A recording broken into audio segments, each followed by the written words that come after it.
मैं डॉक्टर बालेश्वर प्रसाद। देखिए ये ब्रेकिंग न्यूज। भारतीय सेना ने ड्रोन हमलों से निपटने के लिए व्यापक तैयारी शुरू कर दी है। हाल ही में पाकिस्तान और पाकिस्तान के कब्जे वाले जम्मू कश्मीर में सक्रिय आतंकी संगठनों के खिलाफ शुरू किए गए ऑपरेशन सिंदूर के बाद ड्रोन हमलों की संख्या में अचानक इजाफा हुआ। पाकिस्तान की ओर से सीमा पार से ड्रोन के जरिए हथियार, गोला बारूद और मादक पदार्थ भेजने की साजिश लगातार सामने आ रही है। अब भारतीय सेना से खतरों से निपटने के लिए आधुनिक तकनीकों का परीक्षण कर रही है। सूत्रों के मुताबिक भारतीय सेना ने कई अत्याधुनिक ड्रोन रोधी सिस्टम का ट्रायल शुरू किया है।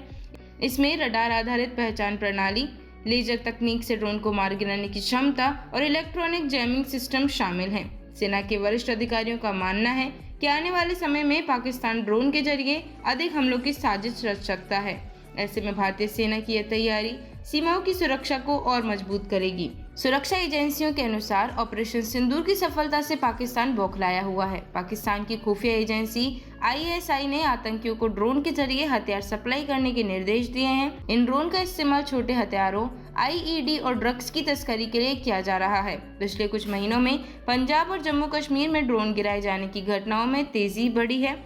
ऐसे में भारतीय सेना ने भी मोर्चा संभाल लिया है। विशेषज्ञों की माने तो आने वाले वर्षों में ड्रोन युद्ध का तरीका पूरी तरह बदल देंगे। कम ऊंचाई पर उड़ने वाले छोटे ड्रोन रडार की पकड़ में कम आते हैं और सीमावर्ती इलाकों में घुसपैठ, हथियार तस्करी और आतंकी हमलों में इनका इस्तेमाल तेजी से बढ़ रहा है। यही वजह है कि भारतीय सेना हाईटेक एंटी ड्रोन सिस्टम विकसित कर रही है। रक्षा सूत्रों के अनुसार सेना ने हाल ही में कई निजी कंपनियों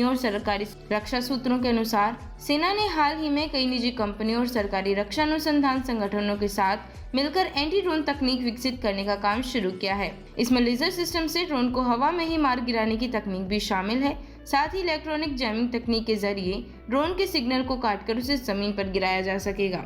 सैन्य सूत्रों का यह भी कहना है कि सीमावर्ती इलाकों में सेना ने निगरानी बढ़ा दी है। रात्रि गश्त, सेंसर्स और ड्रोन रोधी उपकरणों के इस्तेमाल से हर संदिग्ध गतिविधि पर कड़ी नजर रखी जा रही है। भारतीय सेना ने सीमावर्ती चौकियों पर तैनात जवानों को भी ड्रोन हमलों से निपटने की विशेष ट्रेनिंग देना शुरू कर दिया है। ड्रोन हमले न केवल सुरक्षा बलों के लिए चुनौती बनकर उभरे हैं, बल्कि सीमावर्ती गांवों में रहने वाले लोगों के लिए भी खतरा पैदा कर रहे हैं। सुरक्षा बलों का मानना है कि ड्रोन हमलों का मकसद आतंकियों तक हथियार पहुंचाने के साथ साथ भारत में अस्थिरता पैदा करना है।